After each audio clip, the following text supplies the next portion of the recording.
although we do have some vaccines to protect against, some strains of meningitis, it's still one of the biggest. Bacterial meningitis is still one of the biggest killers of young children in this country, in particular, meningococcal infection. And, I've been involved for over 30 years now, since I lost my own son, Spencer. He's 14 months old, from meningococcal meningitis septicemia. And together with thousands of families, we've worked so hard to create a better understanding of meningitis, and also raise funds to develop a vaccine. It's a devastating disease. It's not just families, it's whole communities that are affected by meningitis, and this vaccine has the potential to save thousands of lives. To to have a vaccine available to prevent over 70% of the most common form of bacterial meningitis, to me, that's the biggest breakthrough since the polio vaccine was introduced in the late 1950s.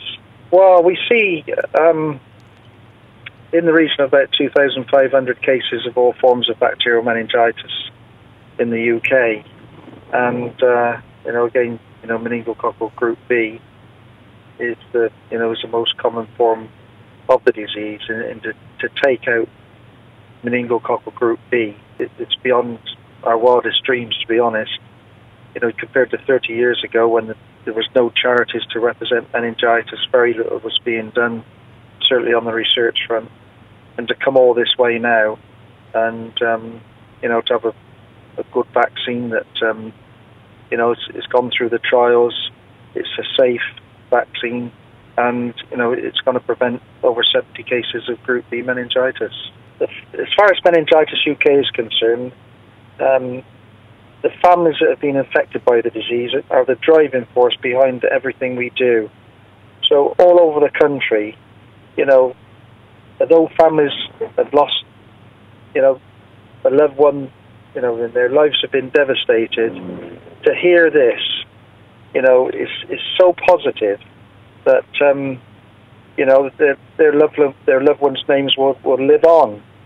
With a vaccine that they've made a significant contribution towards becoming available.